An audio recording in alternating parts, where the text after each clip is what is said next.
రాష్ట్రంలో వచ్చేకి ఏంటంటే కులతత్వం పెంచే విధంగా corporation chairman, Kamma corporation chairman, Reddy chairman, అలాగే Brahmin corporation chairman, Vaishya corporation chairman, మళ్ళీ ఎస్సీలను కూడా మాలా మాడిగా ఇలా మొత్తం అన్ని కులాల వాళ్ళకి కార్పొరేషన్ చైర్మన్స్ ఇచ్చి వీళ్ళందరూ కూడా ఏం చేస్తారంటే ఆ కులాన్ని పెంచి పోషించాలంటే, ఆ కులంలో వర్గపూర్ను పెంచి పోషించాలంటే కులతత్వాన్ని పెంచడం కోసమే ఈ కార్పొరేషన్స్ కానీ. నేను అడుగుతా ఉంది ప్రభుత్వాన్ని, ఎస్సీ ఎస్టీ సప్లాన్కి ఇవ్వాల్సిన నిధులు ఇస్తున్నారా?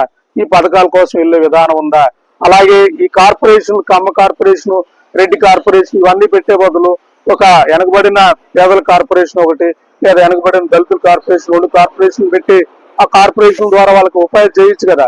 అంటే ప్రతి కార్పొరేషన్ పెట్టే విధానం ఏంటంటే కులతత్వం పెంచితేనే మన అధికారం పదిలంగా ఉంటుందన్న విధంగా ఒకవైపు కులతత్వం, రెండోది వచ్చేక మతం, మూడోది వచ్చేక డబ్బు, నాలుగోది వచ్చేక ఊళ్ళలో వర్గపోరు ఇవన్నీ యూజ్ చేసుకొని రాజకీయం చేసి గెలవాలన్న రాజకీయాలు నడుస్తున్న ఒకవైపు బాబాసాహెబ్ చెప్పింది ఆ రోజు మనందరం కూడా ఓటు ఇచ్చాడంటే మనందరం కూడా యజమానులం, ఓటు మనకి ఇచ్చాడంటే మనందరం యజమానులం.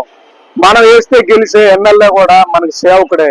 ఆ ఎమ్మెల్యే అధికారులు ఎవరైతే ఉన్నారో వాళ్ళందరం కూడా నియంత్రించి ఆ అధికారులు సక్రమంగా పనిచేస్తున్నారన్న బాధ్యత కూడా ఎమ్మెల్యే చూసుకోవాల్సిన అవసరం ఉంది. అలాంటి వ్యవస్థని ఆయన కోరుకుంటే ఆ వ్యవస్థకి రివర్స్ గా కులం కార్పొరేషన్, ఆ కులం తాలూకు వ్యక్తి 4-5 మేనేజ్ చేస్తే వాళ్ళు వర్గపోరు సృష్టించట మాలా మాదిగ గొడవ, రెడ్డి కమ్మక గొడవ, మొత్తం 24 గంటలు రాష్ట్రంలో వర్గపోరు గొడవలు సృష్టించే విధానం ఈ రాజకీయ పార్టీలు ఏం చేస్తాను. ఒక్క ఆమ్ ఆద్మీ పార్టీని కులం, మతం, ప్రాంతం, డబ్బు ఏమీ చేయం.